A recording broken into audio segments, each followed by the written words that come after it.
Para pemirsa yang dirahmati Allah SWT, kita masuk ke pemateri berikutnya dengan Dr. Hadianto. Ya, Assalamualaikum warahmatullahi Assalamualaikum. Waalaikumsalam warahmatullahi wabarakatuh.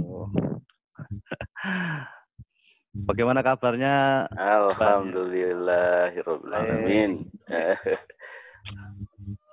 Ya, sedang santai aja. Begini, Pak Dr. Hadianto, jadi saya sudah sampaikan banyak hal kaitan dengan bagaimana proses kurikulum dan bagaimana secara tinjauan epistemologi, peristilahan oleh Dr. Ahmad Sastra, dan ternyata dalam istilah pun muncul semacam mulai pendiskreditan ya, namanya istilah-istilah kan ada grade-nya gitu ya. Dari hanya skeptis kemudian sampai kepada mengikuti milah mereka yang jelas ini yang diinginkan oleh orang-orang kafir. Nah, kira-kira motif apa dibalik pengarustamaan Islam moderat ini, Pak, di dalam pembelajaran agama kita? Karena sebenarnya Islam itu nggak perlu diterjemahkan macam-macam kan, Kak. Islam ini, Islam itu kan sebenarnya kan Islam sudah ya Islam gitu ya. Tapi kenapa kemudian ada istilah moderasi di dalam Islam? Kami persilahkan, Pak. Ya, terima kasih Mas Widodo. Assalamualaikum warahmatullahi wabarakatuh. Waalaikumsalam. Alhamdulillahi wa kafa wassalatu wassalamu ala nabiyyil mustafa wa ala alihi ahli sidqi wal wafa. Asyhadu an la ilaha illallah wa asyhadu anna Muhammadan abduhu wa rasuluh. Amma ba'du. Tema ini sangat menarik ya, terutama untuk kita semua para pegiat dakwah di kampus khususnya, dan juga yang langsung bersentuhan dengan mata kuliah pendidikan agama Islam. Saya akan sedikit mengulas dari perspektif histori sedikit ya. Artinya apa? Artinya saya ingin melihat konteks kelembagaan di mana Kementerian Agama ini adalah lembaga yang sangat strategis ya di awal kemunculan setelah kita merdeka 17 Agustus ya. Kenapa saya katakan ini sangat strategis ya? Bahkan dikatakan di dalam buku B.J. Bolan ya, The Struggle of Islam in Modern Indonesia. Kemudian juga dikutip juga buku ini oleh Pak Endang Saifuddin Ansori di dalam buku Piagam Jakarta. Kemudian juga almarhum Bapak Dr. Anwar Haryono ya pernah menulis di sekitar lahirnya Republik Indonesia.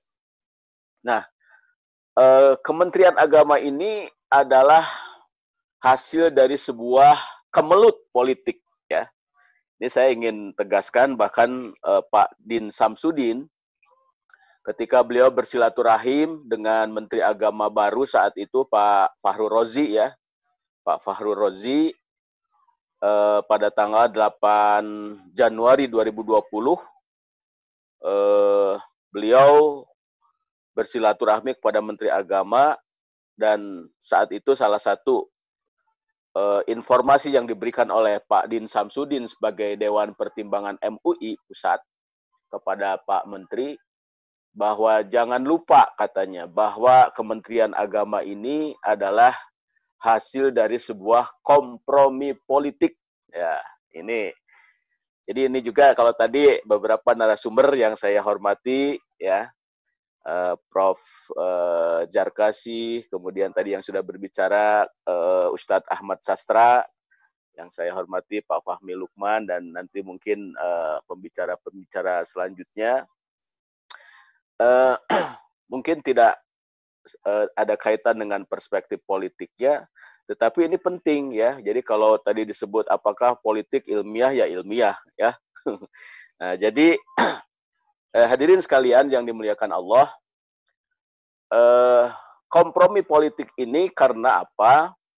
Karena kalangan umat Islam saat itu sudah dikecewakan ya oleh panitia persiapan kemerdekaan Indonesia ketika mementahkan kembali hasil rumusan panitia 9 yang sudah dikukuhkan, di mana sudah disepakati Piagam Jakarta. Ya, salah satu Piagam Jakarta isinya itu tentang Pancasila itu adalah ketuhanan dengan menjalankan syariat Islam bagi pemeluk-pemeluknya. Dicoret itu ya, dengan berbagai skenario ya ceritanya yang sangat panjang ya, sehingga umat Islam saat itu tanda petik mengalah demi persatuan Indonesia ya, sehingga melalui Ki Bagus Hadikusumo diusulkanlah kemudian bunyi sila pertama itu menjadi sila ketuhanan yang Maha Esa. Akhirnya diterima pada tanggal 18 Agustus 45. Nah, pada saat kemudian dibentuk kementerian-kementerian pada saat pemerintahan baru ya, yang kemudian dilanjutkan juga oleh Perdana Menteri Syahrir saat itu, diusulkan adanya Kementerian Agama ya. Ini antara lain oleh Muhammad Yamin ya, yang juga mengusulkan ada kementerian khusus. Karena saat itu agama saat itu dipegang oleh berbagai kementerian, Menteri Dalam Negeri, Menteri Pengajaran ya, kemudian beberapa kementerian lain yang juga berbicara tentang aspek-aspek keagamaan. Sehingga dipikirkan perlu adanya kementerian khusus, yaitu yang namanya Menteri Islamiyah, kalau istilah Muhammad Yamin, Kementerian Islamiyah ya, atau Kementerian Agama Islam gitu kan. Kenapa? Karena tadi mengakomodir ya kekecewaan umat Islam saat itu ketika sudah dicoret Piagam Jakarta, sehingga monggo silahkan Bung Karno akhirnya menyepakati hasil badan pekerja KNIP ya, Komite Nasional Indonesia Pusat, untuk menyetujui dibentuknya Kementerian Agama ya, jadi namanya agama, dan itu sebenarnya agama Islam sebelumnya ya. Kalau sekarang kemudian berkembang ada Dirjen Bimas Kristen, Katolik, dan lain sebagainya, itu kesininya. Tetapi itu awalnya Kementerian Agama itu adalah khusus spesifik untuk mengakomodir kepentingan umat Islam ketika sudah dikecewakan Piagam Jakarta dicoret ya.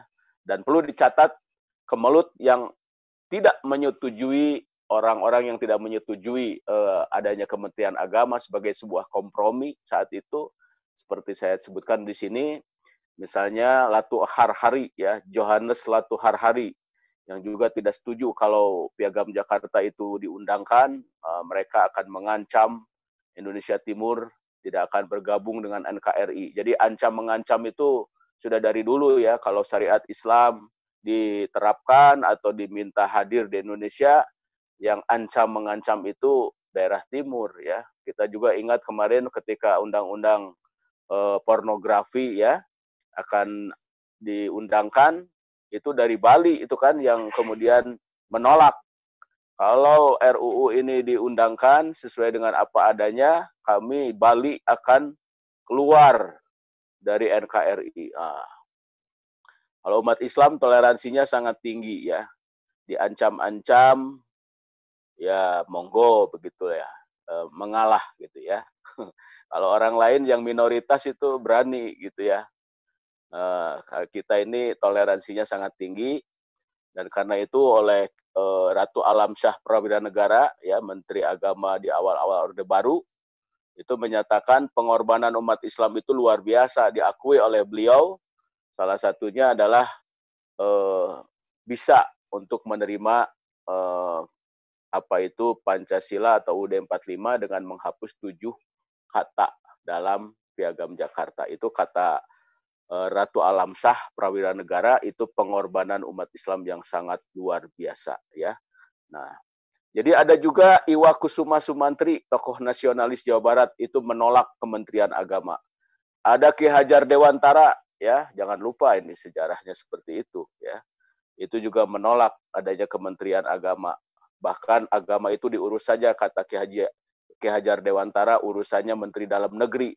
Silakan oleh Menteri Dalam Negeri katanya. Nah, Jadi hadirin sekalian, maksud saya ini menjadi sangat penting bahwa kaum muslimin di Indonesia ini dengan adanya Kementerian Agama sesungguhnya menjadi wadah yang sangat penting ya dalam melaksanakan perjuangan menegakkan syariat Islam ya bagi pemeluk-pemeluknya yang itu sudah diakomodir berdasarkan Dekrit Presiden 59 5 Juli tahun 59. Itu diakui oleh Bung Karno di dalam konsideran hukumnya saat itu ketika dekrit akan dikeluarkan dikatakan bahwa Piagam Jakarta itu adalah satu kesatuan dan menjiwai Undang-Undang Dasar 1945. Nah, jadi sudah clear ya di sini persoalannya. Jadi dengan kata lain saya melihat Departemen Agama ini sebenarnya alat perjuangan umat Islam. Jadi harus dipelihara, harus dibesarkan, harus dikembangkan ya. Nah, karena itu karena ini sudah jelas ya, clear. Yang kedua tentu persoalan sejarah ini tidak berhenti sampai di situ ya, pertarungan bagaimana kemudian mewarnai mungkin ya saya bukan orang Kementerian Agama tetapi setelah melihat baca-baca buku, wah ternyata Kementerian Agama itu memang wadah yang sangat strategis bagi umat Islam ya. Berbagai undang-undang dalam rangka mengakomodir kepentingan umat Islam, toh ini penting dilaksanakan oleh Kementerian Agama ya, undang-undang haji, undang wakaf, undang-undang zakat, undang-undang perbankan Islam, bank syariah ya, undang-undang berbagai macam ya, halal sekarang ini yang terakhir jaminan produk halal. Ini semua harus dikawal ya oleh kaum muslimin. Dan kalau tidak ya orang lain siapa yang akan mensosialisasikan, mempromosikan undang-undang berbasis syariah ya, itu bisa dilaksanakan di Indonesia? Nggak ada, kecuali kita umat Islam ya.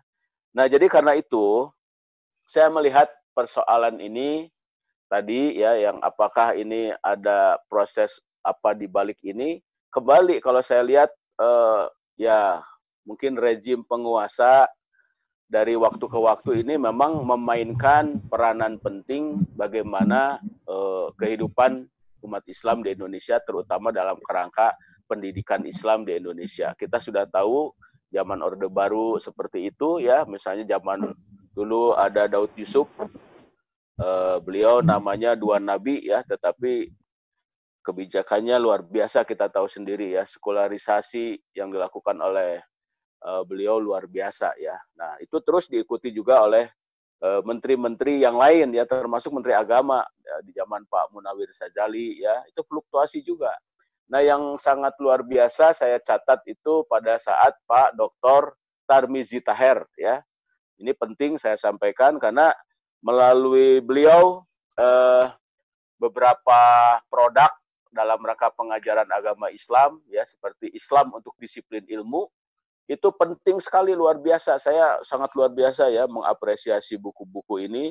Islam untuk disiplin ilmu, sosial, hukum, politik, misalnya ditulis oleh Profesor Daud Ali dan kawan-kawan ya. Kemudian pendidikan agama Islam untuk perguruan tinggi ditulis oleh Pak A.M. Saifuddin dan kawan-kawan, ada Prof. Yusuf Amir Faisal almarhum ya, dan kawan-kawan semua itu diberikan ya peluang pada saat itu untuk membuat buku-buku yang betul-betul menguatkan bagaimana pendidikan agama Islam itu betul-betul ilmu itu didasarkan kepada Islam ya, karena komprehensifnya itu maka diberikan peluang.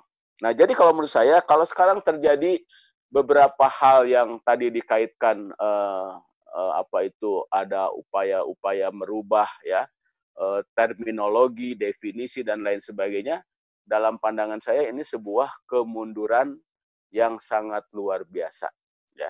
Ini satu kemunduran yang sangat luar biasa. Kalau itu terjadi, menurut saya ini ya kiamat ya, kiamat umat Islam ya kalau itu terjadi. Kenapa?